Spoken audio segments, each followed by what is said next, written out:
and welcome to week 11. So, as I had told you last week, I was going to record this for you because I was going to be out of town. So, this week we are in week 11, and that is Deuteronomy. And this is going to be such a great addition to what we just read last week in 2 Numbers and everything that we had in Exodus as well, and the things that we've been reading. So Deuteronomy is great because it's an explanation and point of view from Moses, okay, and really into his address to the Israelites that have been freed. So let's pray. Lord, thank you so much. Thank you for week 11 inside of your word. Thank you for revealing things to us inside of this amazing book that we live by, the teachings that you give us, the lessons that you give us, all of the amazing things that you do for us every single day, even the ones that we may not notice, because you are the King of Kings, the Lord of Lords, the Alpha and the Omega. Whatever is happening on earth, let it happen in heaven. Lord, thank you so much in Jesus' name. All right. So as we get into Deuteronomy, it's not a huge chapter, okay? It's definitely a lot smaller than some of the ones that we have been reading, but this is the thing, because people who forget God's faithfulness eventually drift away from his ways, right? The theme of Deuteronomy is going to be to remember and to obey God, because this memory fuels the obedience that is needed. So at this point, Israel has spent over 40 years in the wilderness, right? They were removed from Egypt. We can see in Numbers all the tribes that were being made and all the transitions and all the things that were changing and the people complaining. And again, a new generation now is standing on the very edge of the promised land that Moses and his brother Aaron had led them to, even through all of the things, right? I mean, we noticed that God was like, listen, the originals that were going to be going to the promised land, you're not going, but your generation will. So a lot of them were children when they parted the Red Sea. And I should say when the Red Sea parted. And a lot were born in the wilderness years.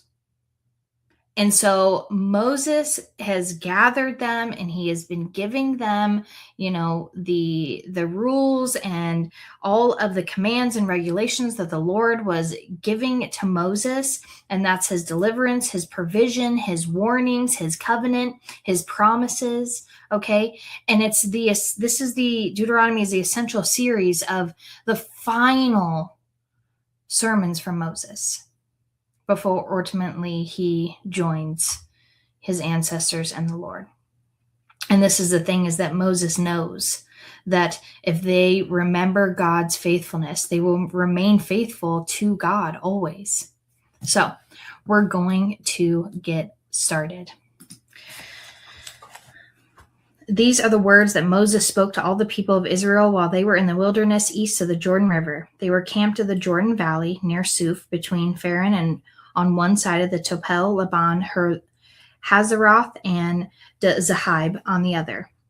Normally, it takes only 11 days to travel from Mount Sinai to Kadesh, going by the way of Mount Seir. But 40 years after the Israelites left Egypt, on the first day of the 7th month, Moses addressed the people of Israel, telling them everything the Lord had commanded him to say. This took place after he had defeated King Sihon of the Amorites, who ruled in Heshbon, and at Edrei had defeated King Og of Bashan, who ruled in Asheroth.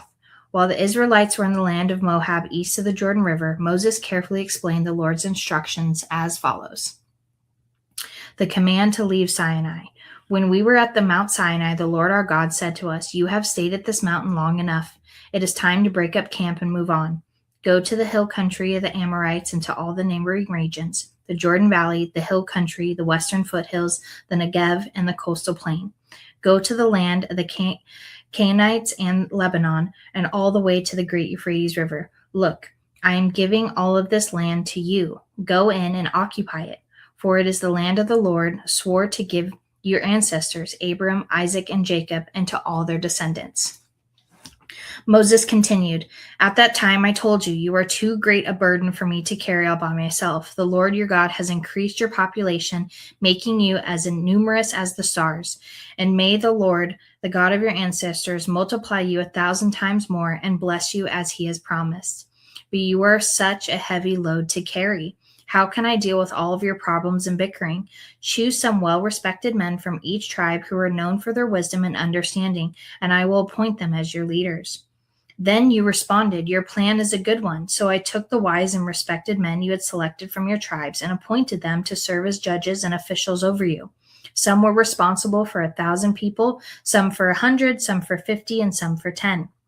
At that time I instructed the judges that you must hear the case of your fellow Israelites and the foreigners living among you.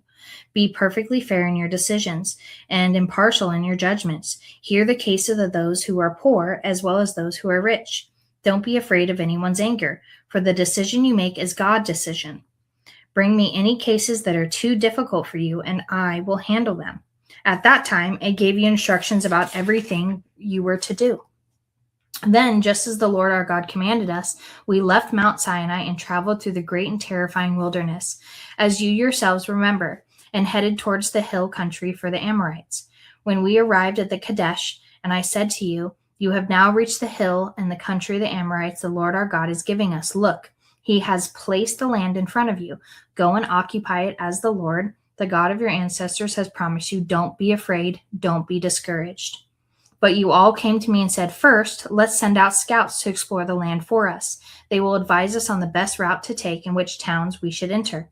This seemed like a good idea to me, so I chose 12 scouts, one from each of your tribes, and they headed for the hill and came to the valley of Eshcol and explored it. They picked some of its fruit and brought it back to us, and they reported, The land the Lord our God has given us is indeed a good land. But you rebelled against the command of the Lord God and refused to go in. You complained in your tents and said, The Lord must hate us. That's why he brought us here from Egypt to hand over to the Amorites to be slaughtered. Where can we go? Our brothers have demoralized us with their report. They tell us the people of the land are taller and more powerful than we are, and their towns are large, with walls rising high into the sky. We even saw giants there, the descendants of Anak. But I said to you, Don't be shocked or afraid of them. The Lord your God is going ahead of you. He will fight for you, just as you saw him do in Egypt. And you saw how the Lord your God cared for you all along the way as you traveled through the wilderness, just as a father cares for his child. Now he has brought you to this place. But even after all he did, you refused to trust the Lord your God, who goes before you looking for the best places to camp, guiding you with a pillar of fire by night and a pillar of cloud by day. When the Lord heard you complaining, he became very angry, so he solemnly swore, Not one of you from this wicked generation will live to see the good land I swore to give your ancestors, except for Caleb, son, and he will see this land because he had followed the Lord completely. I will give to him and his descendants some of the very land he explored. And the Lord was also angry with me because of you. He said to me, Moses, not even you will enter the promised land. Instead, your assistant, Joshua, son of Nun, will lead the people into the land. Encourage him, for he will lead Israel as they take possession of it. I will give the land to your little ones, your innocent children. You were afraid they would be captured, but they will be the ones who occupy it. As for you, turn around now and go back on through the wilderness towards the Red Sea. Then you confessed, We have sinned against the Lord. We will go into the land and fight for it as the Lord our God has commanded. So your men strapped on their weapons, thinking it would be easy to attack the hill country. But the Lord told me to tell you, Do not attack, for I am not with you. If you go ahead on your own, you will be crushed by your enemies. This is what I told you, but you would not listen.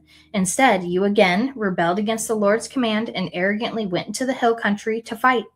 But the Amorites who lived there came against you like a swarm of bees. They chased and battered all of you all the way from Seir to Hormon.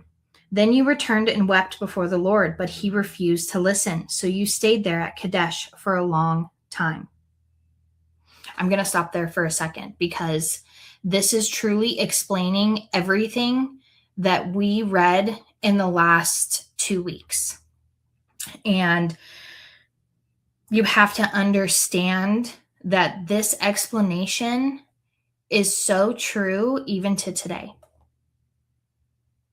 If you think about it, and the way that I'm taking it, when you question God, there's probably a good amount of time that obviously he's gracious and kind and forgiving, but he's telling these people, I told you what to do. You didn't listen. And these are the consequences. How many of us have dealt with that day in, day out, week after week, month after month, year after year? God is telling you something and you're not listening. So in turn, you won't necessarily get all that he has for you, but your family will. The generations after you will.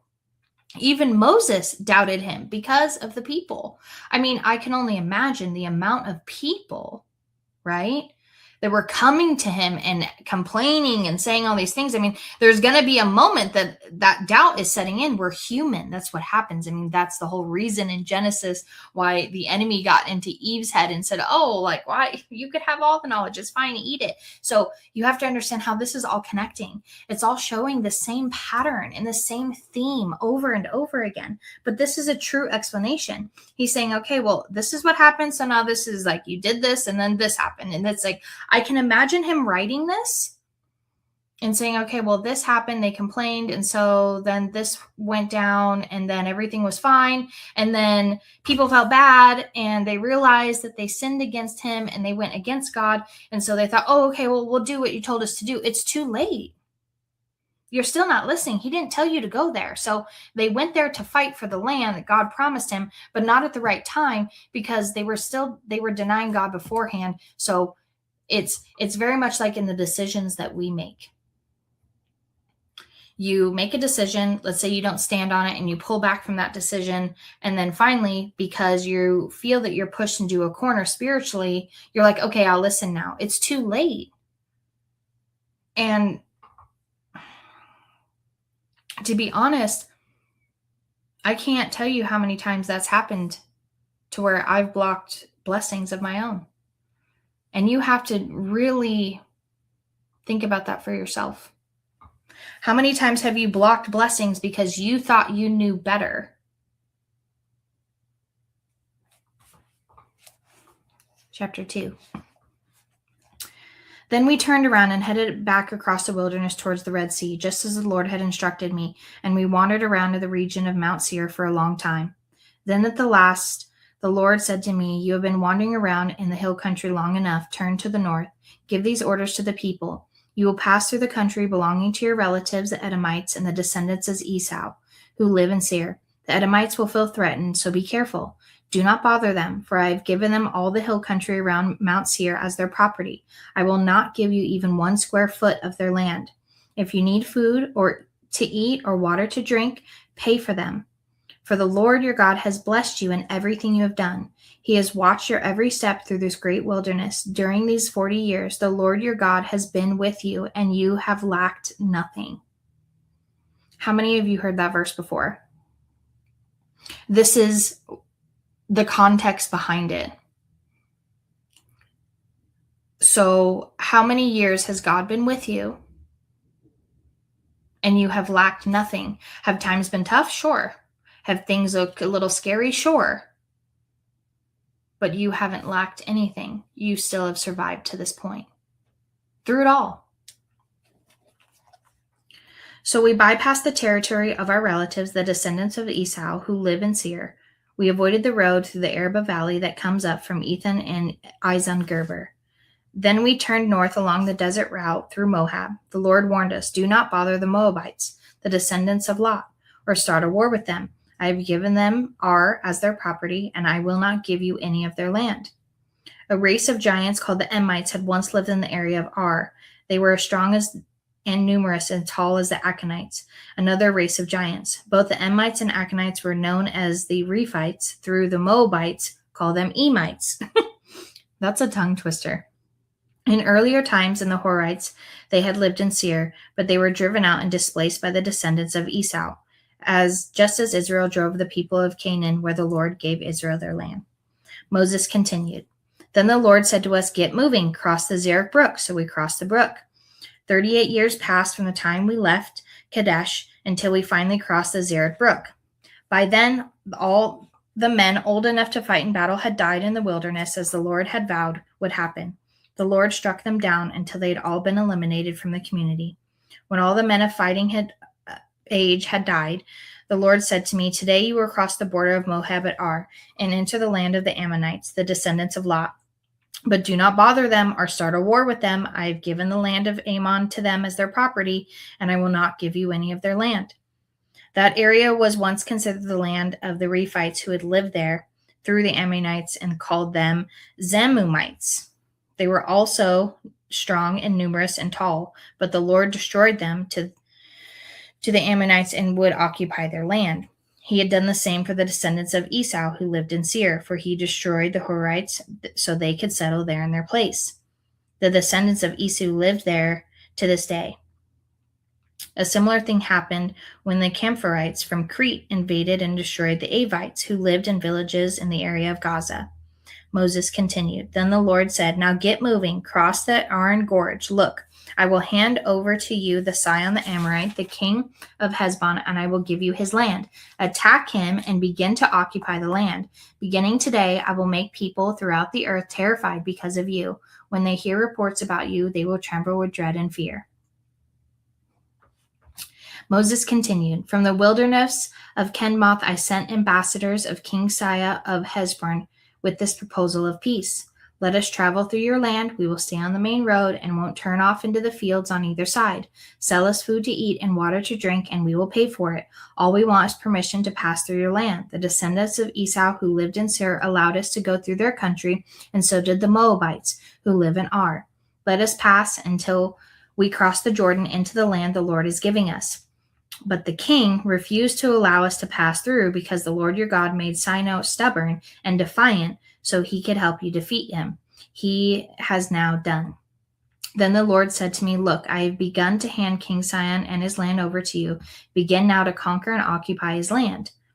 When the king declared war on us and mobilized his forces at Jahaz, but the Lord our God handed him over to us, and we crushed him, his sons, and all his people. We conquered all of his towns and completely destroyed everyone, men, women, and children. Not a single person was spared. But we took all the livestock as plunder for ourselves, along with anything of value from the towns we ransacked. The Lord our God also helped us conquer Arar on the edge of the Arnon Gorge, and the town in the gorge, and the whole area as far as Gilead. No town had walls too strong for us. However, we avoided the land of the Ammonites all along the Jacob River, in the towns in the hill country, all the places the Lord our God had commanded us to leave alone. And do you see that? Do you see how, if you just listen to what God is telling you, you will be victorious? But it's a trust factor.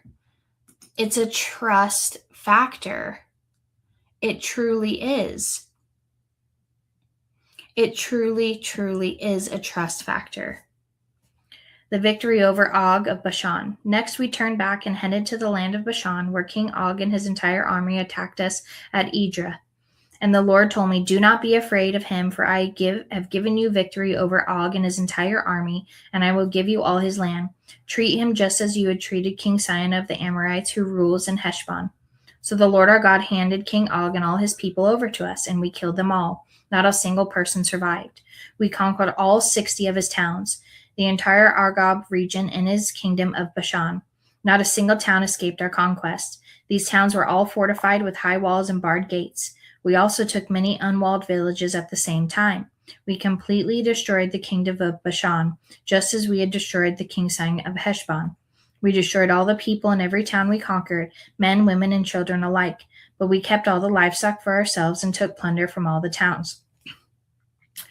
So we took the land of the 2 Amorite kings east of the Jordan River, all the way from Arnon Gorge to the Mount Hermon. We now had... Let me get some water here. It's getting good. So now we had conquered all of the cities on the plateau and all Gilead and Bashan, as far as the town of Salkai and Edra, which were part of Og's kingdom in Bashan. And it says that the king Og of Bashan was the last survivor of the giant Rephites. His bed was made of iron and was more than 13 feet long and 6 feet wide. He can still be seen in the Amorite city of Rabbah. So I would like to make note of something, because I think that throughout history and what historians, and I don't want to say that I'm some expert, okay, because I'm not, but there's always this question, I think, in the world of well, how were things built if they're that high? It's anybody of our caliber and humans of our caliber, can't build these kind of things, and the type of equipment that would be required, and all of these things that I think scientists and historians and a lot of people question. It says it right here. So I just want to put that out there. Do what you want with that information. But I fully believe that there were people that were 15, 20 feet tall. Let's be honest here. They're saying giants. Okay. Now in here, and I'm sure different versions, will say, certain things, and maybe there's exact measurements, but this guy's bed was 13 feet long. Okay. Now he may not have been the biggest guy, but his bed was 13 feet long. And I know my husband, okay, is 6'2", and we have a California king, and it's good enough for him, but I'm sure he could probably do better with a little bit bigger or longer. This guy's bed was 13 feet long. 13 feet. Not 6 feet. That's almost double what my husband is. So I'm just saying that I'm sure people were tall. I'm sure there were really big people out there capable of building the things that still stand today in other countries. Just saying, just put it out there. This was just one area that they're talking about that Moses and the Israelites are going to, God's people are going to occupy. I'm just saying, just putting it out there. Do what you want with the information, but it says it right here. And if anyone questioned it, be like, oh, look in Deuteronomy 3:11. It's right there. Land division east of the Jordan. When we took possession of this land, I gave to the tribes of Reuben and Gad the territory beyond Aroer along the Arnon Gorge, plus half of the hill country of Gilead from its towns. Then I gave the rest of Gilead and all of Bashan's, Og's former kingdom, to half the tribe of, I want to say, Manasseh. And it says, I gave Gilead to the clan of Machar, but I also gave part of Gilead to the tribes of Reuben and Gad. The area I gave them extended from the middle of the Arnon Gorge in the south to the Jabbok River on the Ammonite frontier. They also received the Jordan River all the way from the Sea of Galilee down to the Dead Sea, with the Jordan River serving as the western boundary. To the east were the slopes of Pisgah. At that time, I gave this command to the tribes that I would live east of the Jordan. Although the Lord your God has given you this land as your property, all your fighting men must cross the Jordan ahead of your Israelite relatives, armed and ready to assist them. Your wives, children, and numerous livestock, however, may stay behind in the towns I have given you. When the Lord has given the security to the rest of the Israelites, as he has to you, and when they occupy the land the Lord your God is giving them across the Jordan River, then you may all return here to the land I have given. At the time I gave Joshua this charge, you have seen for yourself everything the Lord your God has done to these two kings. He will do the same to all the kingdoms on the west side of the Jordan. Do not be afraid of the nations there, for the Lord your God will fight for you. I think that right there, that just speaks so many volumes behind the context. Do not be afraid of the nations, for the Lord your God will fight for you. I'm going to leave that there too and do with you what you wish with that information as well. I have my opinions on things, I do. But it says it right here.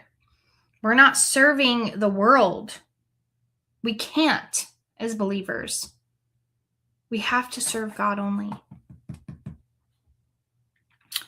At that time, I pleaded with the Lord and said, O sovereign Lord, you have only begun to show your greatness and the strength of your hand to me, your servant. Is there any God in heaven or on earth you can perform such great and mighty deeds as you do? Please let me cross the Jordan to see the wonderful land on the other side, the beautiful hill country and the Lebanon mountains. But the Lord was angry with me because of you, and he would not listen to me. That's enough, he declared.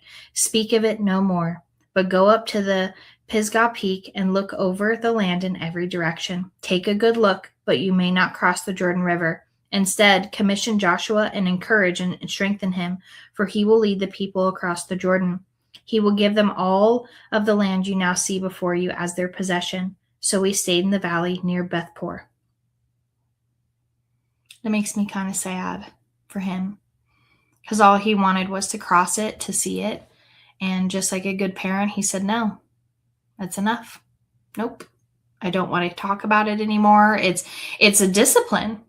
He disciplined him because even though Moses was the entrusted, servant and child to God at that time and leading his people out and the next generation and then the leaders and then obviously to Joshua, and Joshua, we're going to get into him in week 12, but he wanted to see it so bad. And I could only imagine what he was feeling in that moment of gosh, if I had just stayed true in my faith.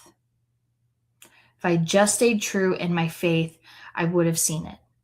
But because of his choices, his lack of faith, him saying those things because he was just getting hit in so many directions.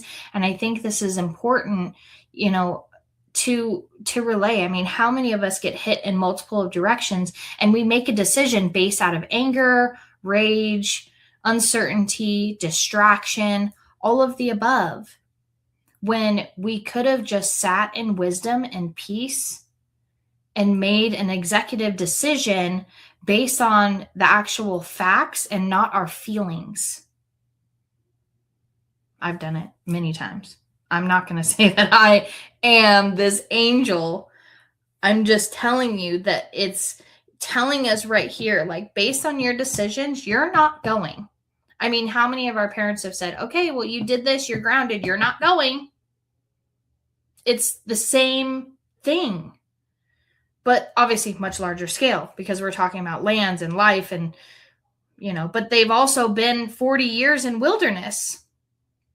I bet that if people didn't complain as much as they did and they actually stayed true, which isn't the way that it was supposed to go, right? Because we see that every day now. They wouldn't have spent that time there. It wouldn't have been 40 years. But as we know, in the world, people don't listen and they complain and they lack faith. I mean, I'm sure there are people everyday interactions that you have that don't have the same faith that you have.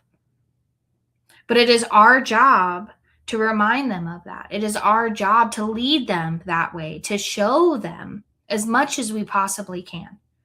Ooh, this is so good in Deuteronomy. And we're not even into chapter 4. We're hitting chapter 4 now. And now, Israel, listen carefully to these decrees and regulations that I am about to teach you. Obey them so you may live, so you may enter and occupy the land that the Lord, the God of your ancestors, is giving you. Do not add to or subtract from these commandments I am giving you. Just obey the commands of the Lord your God that I am giving you. Oh, also, super side note, could you imagine? I think after a certain amount of time, and I think this is just a human part, that you had to have such faith in Moses because he's the one speaking to the Lord. And for us, we have the Spirit, the Holy Spirit in us because of Jesus. He left that so we individually can hear and listen and pray and ask, right? These people I'm sure did as well, but Moses had that direct phone line, like almost like he was on a cell phone, like, hey, so what's up? Okay. You know what I mean? Like he had the direct line. I could only imagine the amount of people that were like, is this guy even telling the truth? Right? You saw for yourself what the Lord did to you at Baal Peor. There the Lord your God destroyed everyone who had worshipped Baal, the god of Peor. But all of you who were faithful to your God are still alive today, every one of you. Look, I now teach you these decrees and regulations just as the Lord my God commanded me, so that you may obey them in the land that you're about to enter and occupy. Obey them completely, and you will display your wisdom and intelligence among the surrounding nations. When they hear about all the decrees, they will exclaim, how wise and prudent are the people of this great nation. For what great nation has a God as near to them as the Lord our God is near to us whenever we call on him? And what great nation has decrees and regulations as righteous and fair as this body of instructions that I'm giving you today? But watch out, be careful, never to forget that you yourself have seen. Do not let these memories escape from your mind as long as you live, and be sure to pass them on to your children and grandchildren. Never forget the day when you stood before the Lord your God on Mount Sinai, where he told me, summon the people before me, and I will personally instruct them. Then they will learn to fear me as long as they live, and they will teach their children to fear me too. You came near and stood at the foot of the mountain while flames from the mountain shot into the sky. The mountain was shrouded in black clouds and deep darkness, and the Lord spoke to you from the heart of the fire. You heard the sounds of his words, but didn't see his form. There was only a voice. He proclaimed his covenant, the 10 Commandments, which he commanded you to keep, which he wrote on 2 stone tablets. It was at that time that the Lord commanded me to teach you these decrees and regulations so you would obey them in the land that you're about to enter and occupy. So I kind of take back what I said before that because God came and showed them. But before that, a warning against idolatry. But be very careful. You do not see the Lord's form on the day he spoke to you from the heart of the fire at Mount Sinai. Do not corrupt yourselves by making an idol in any form, whether a man or a woman, an animal on the ground, a bird in the sky, a small animal that scurries along the ground, or the fish in the deepest sea. And when you look up at the sky and see the sun, moon, and stars, all the forces of heaven, don't be seduced into worshiping them. The Lord your God gave them to all the peoples of the earth. Remember that the Lord rescued you from the iron smelting furnace of Egypt in order to make you his very own people and his special possession, which is why you are here today. But the Lord was angry with me because of you. He vowed that I would not cross the Jordan River into the good land the Lord your God is giving you as a special possession. You will cross the Jordan to occupy the land, but I will not. Instead, I will die here on the east side of the river. So be careful not to break the covenant the Lord your God has made with you. Do not make idols of any shape or form, for the Lord your God has forbidden this. The Lord your God is a devouring fire. He is a jealous God. In the future, when you have children and grandchildren and have lived in the land a long time, do not corrupt yourselves by making idols of any kind. This is evil in the sight of the Lord your God and will arouse his anger. Today I call on heaven and earth as I witness against you. If you break my covenant, you will quickly disappear from the land you are crossing the Jordan to occupy. You will live there only a short time. Then you will be utterly destroyed. For the Lord will scatter you among the nations where only a few of you will survive. There in a foreign land you will worship idols made from wood and stone, gods that neither see nor hear nor eat nor smell. But from there you will search again for the Lord your God, and if you search for him with all your heart and soul, you will find him. In the distant future, you are all suffering all these things. You will finally return to the Lord your God and listen to what he tells you. For the Lord your God is a merciful God. He will not abandon you or destroy you or forget the solemn covenant he made with your ancestors. Now search all of history from the time God created people on earth until now, and search from one end of the heavens to the other. Has anything as great as this ever been seen or heard before? Has any nation ever heard the voice of God speaking from fire as you did and survived? Has any other God dared to take a nation for himself out of another nation by means of trials, miraculous signs, wonders, war, a strong hand, a powerful arm, terrifying acts? Yet, that is what the Lord your God did for you in Egypt right before your eyes. He showed you these things so you would know that the Lord is God and there is no other. He let you hear his voice from heaven so he could instruct you. He let you see his great fire here on earth so he could speak to you from it. Because he loved your ancestors, he chose to bless their descendants, and he personally brought you out of Egypt with a great display of power. He drove out the nations far greater than you, than he could bring in, and give you their land as your special possession as it is today. So remember this and keep it firmly in mind. The Lord is God both in heaven and on earth, and there is no other. If you will obey all the decrees and the commands I am giving you today, all will be well with you and your children. I am giving you these instructions so you will enjoy a long life in the land the Lord your God is giving you for all time. That's a powerful section. There is so much in there that, for me personally, was just so powerful and loving and true. That is Deuteronomy 4:32 to 39. It's so good. Then Moses set apart 3 cities of refuge, each of the Jordan River. Anyone who killed another person unintentionally without previous hostility could flee there to live in safety. These were the cities: Bezir on the wilderness plateau for the tribe of Reuben, Ramoth in Gilead for the tribe of Gad, Golan in Bashan for the tribe of Manasseh. I'm butchering these names. I'm so sorry. Introduction to Moses' second address. So that was his first address to people. This is the body of instruction that Moses presented to the Israelites. These are the laws, decrees, and regulations that Moses gave to the people of Israel when they left Egypt. And as they camped in the valley near Bethpor, east of the Jordan River, there's parentheses that talks about who formerly occupied it. They're just talking about the conquering. It says Moses, now we're in 5, 10 commandments for the covenant community. Moses called all the people of Israel together and said, "Listen carefully, Israel. Hear the decrees and regulations I'm giving you today, as you may learn and obey them. The Lord our God made a covenant with us at Mount Sinai. The Lord did not make this covenant with our ancestors, but with all of us who are alive today. At the mountain, the Lord spoke to you face to face from the heart of the fire, and as I stood as an intermediary between you and the Lord, for you were afraid of the fire and did not want to approach it in the mountain. He spoke to me, and I passed these words to you. This is what he said. I am the Lord your God who rescued you from the land of Egypt, the place of slavery. You must not have any other God but me. You must not make for yourself an idol of any kind or image of anything in the heavens or earth or in the sea. You must not bow down to them or worship them, for I, the Lord your God, am a jealous God who will not tolerate your affection for any other gods.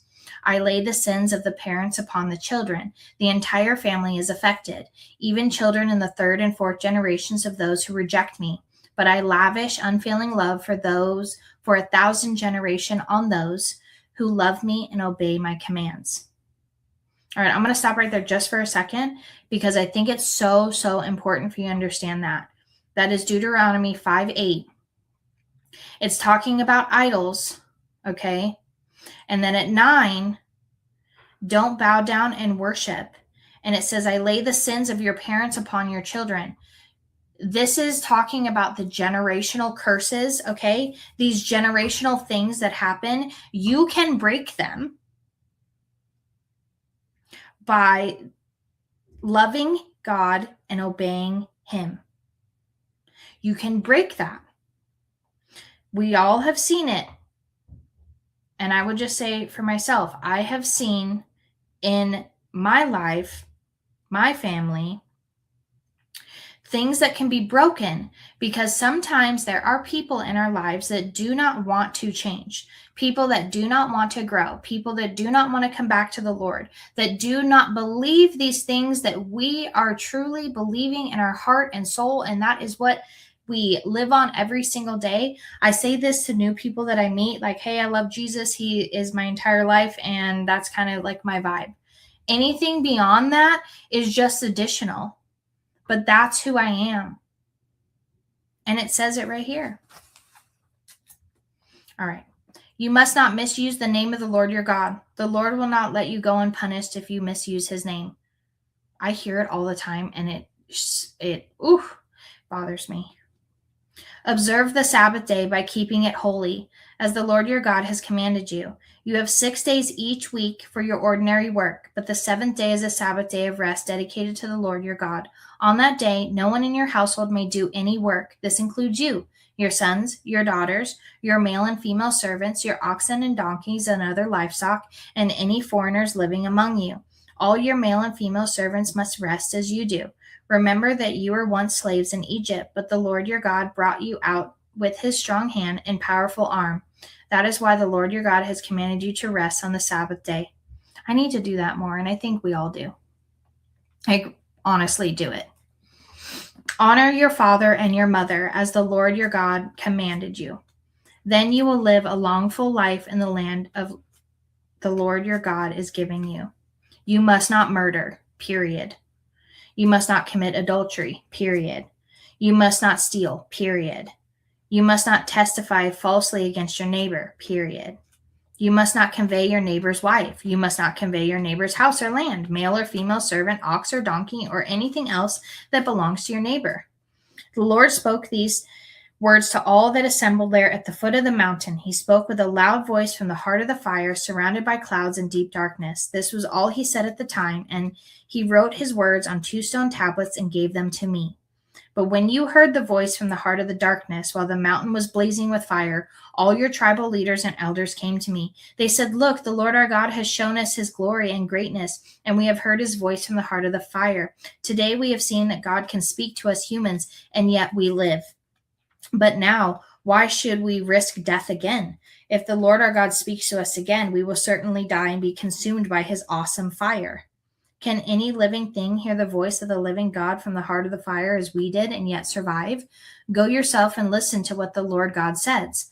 Then come and tell us everything he tells you, and we will listen and obey. The Lord heard the request you made to me, and he said, I have heard what the people have said to you, and they are right. Oh, that would... It said, that they would always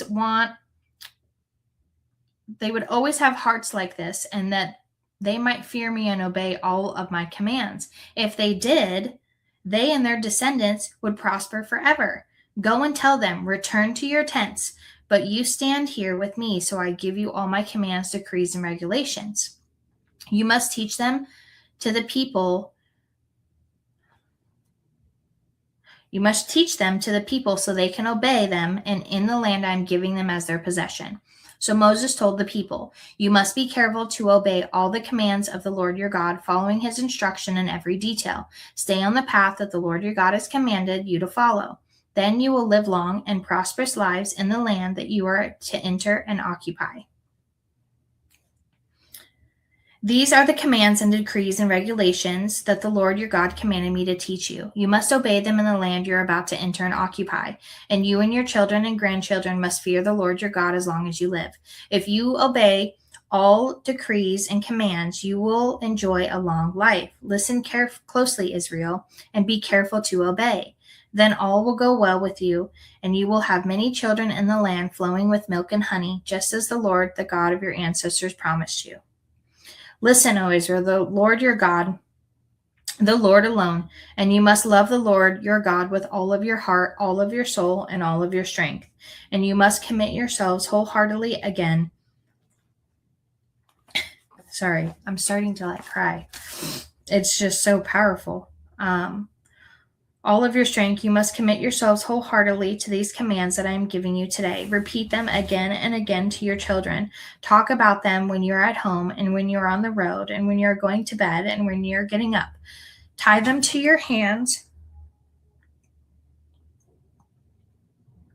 and wear them on your forehead as reminders. Write them on your doorposts of your house and on your gates. The Lord your God will soon bring you into the land that he swore to give you when he made a vow to you and your ancestors, Abraham, Isaac, and Jacob. It is a land with large, prosperous cities that you did not build. The houses will be richly stocked with goods that you did not produce. You will draw water from cisterns you did not dig, and you will eat from vineyards and olive trees you did not plant.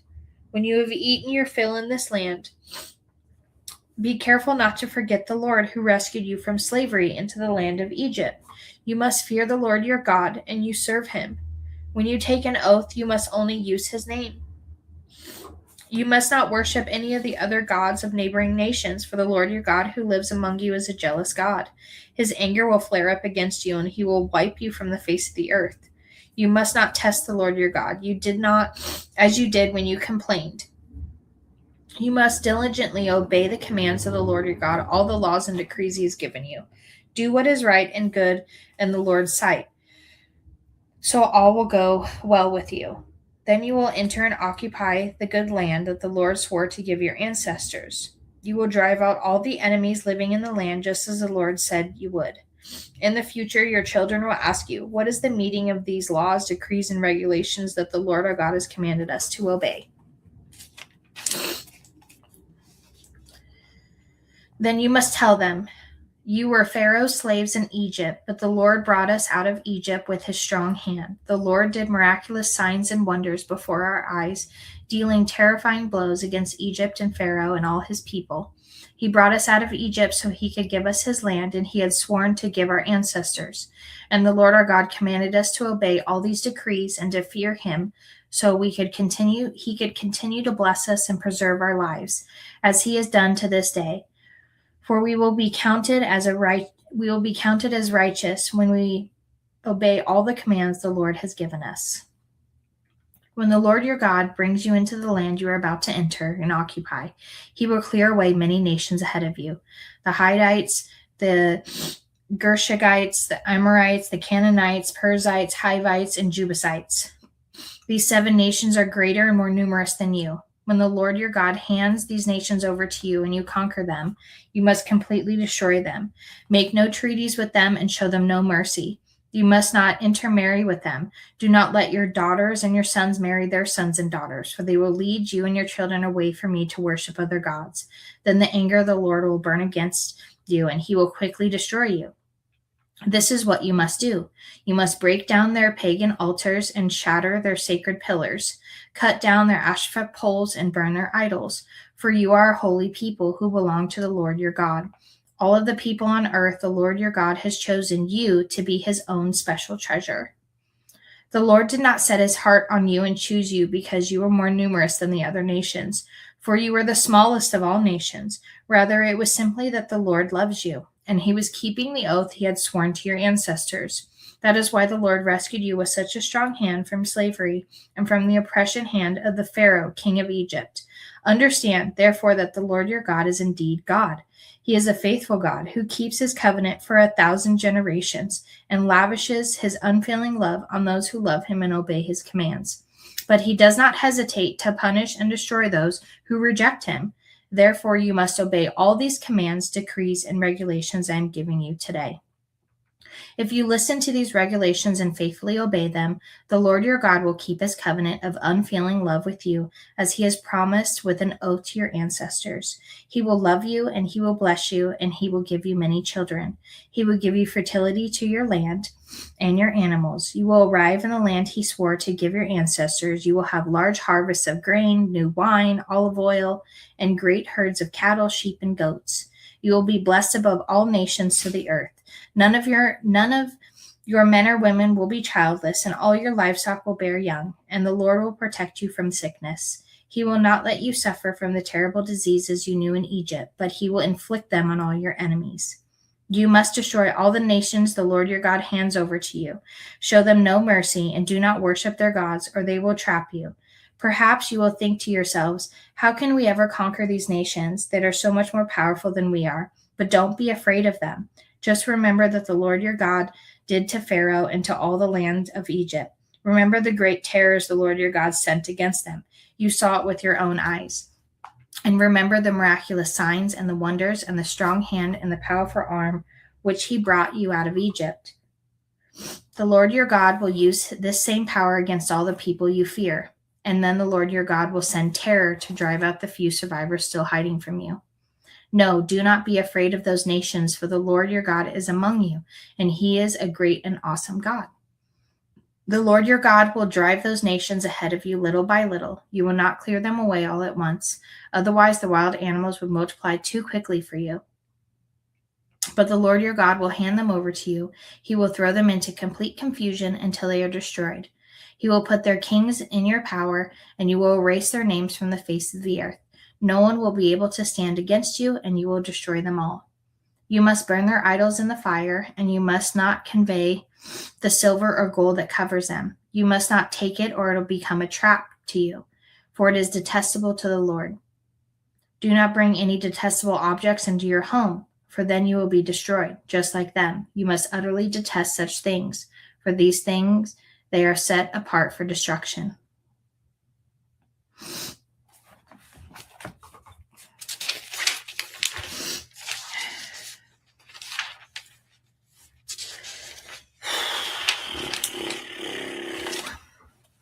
I got really emotional there because it's such a powerful moment, right?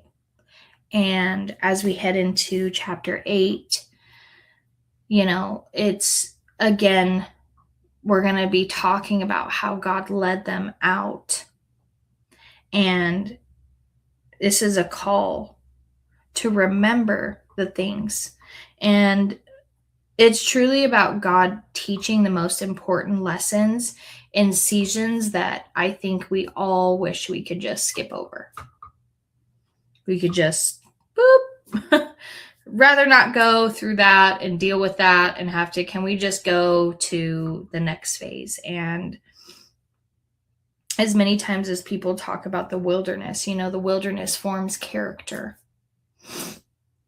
And that alone cannot produce anything. It forms character that, in prosperity that alone can't produce for you. And we're going to keep going. Be careful to obey all the commands I'm giving you today. Then you will live and multiply, and you will enter and occupy the land the Lord swore to give your ancestors. Remember how the Lord your God led you through the wilderness for those 40 years, humbling you and testing you to prove your character, and to find out whether or not you would obey his commands. Yes, he humbled you by not letting you go hungry and then feeding you with manna, a food previously known to you and your ancestors. He did it to teach you that people do not live by bread alone, rather live by every word that comes from the mouth of the Lord. For all these 40 years, your clothes didn't wear out and your feet didn't blister or swell. Think about it. Just as a parent disciplines a child, the Lord your God disciplines you for your own good. So obey the commands of the Lord your God by walking in his ways and fearing him. For the Lord your God is bringing you into the good land of flowing streams, of pools of water, with fountains and springs that gush out in the valleys and hills. It is a land of wheat and barley, of grapevines, fig trees and pomegranates, olive oil and honey. It is a land where food is plentiful and nothing is lacking. It is a land where iron is as common as stone, and copper is as abundant in the hills. When you have eaten your fill, be sure to praise the Lord your God for the good land he has given you. But that is the time to be careful. Beware that in your plenty you do not forget that the Lord God and disobey his commands, regulations, and decrees that I'm giving you today. For when you have become full and prosperous and have built fine homes to live in, and when your flocks and herds have become very large, and your silver and gold have multiplied along with everything else, be careful. Do not become proud at that time and forget the Lord your God who rescued you from slavery in the land of Egypt. Do not forget that he led you through the great and terrifying wilderness with its poisonous snakes and scorpions, where it was so hot and dry. He gave you water from the rock. He fed you with manna in the wilderness, a food unknown to your ancestors. He did this to humble you and test you for your own good. He did it all so you would never have to say to yourself, I have achieved this wealth on my own strength and energy. Remember the Lord your God. He is the one who gives you power to be successful in order to fulfill the covenant he confirmed to your ancestors with an oath. But I assure you of this, if you ever forget the Lord your God and follow other gods, worshiping and bowing down to them, you will certainly be destroyed. Just as the Lord has destroyed other nations in your path, you will also be destroyed if you refuse to obey the Lord your God. Listen, O Israel, today you are about to cross the Jordan River, to take over the land belonging to nations many greater and more powerful than you. They live in cities with walls that reach the sky. The people are strong and tall, descendants of the famous Anakim giants. You've heard the saying, who can stand up to the Anakites? But recognize today that the Lord your God is the only one who will cross ahead of you like a devouring fire to destroy them. He will subdue them so you will quickly conquer them and drive them out, just as the Lord promised. After the Lord your God has done this for you, don't say in your hearts, the Lord has given us this land because we're such good people. No, it is because of the wickedness of the other nations that he is pushing them out of your way. It is not because you are good or you have such integrity that you are about to occupy the land. The Lord your God will drive these nations ahead of you only because of their wickedness and to fulfill the oath he swore to your ancestors, Abraham, Isaac, and Jacob. You must recognize that the Lord your God is not giving you this good land because you are good, for you are not. You are stubborn people.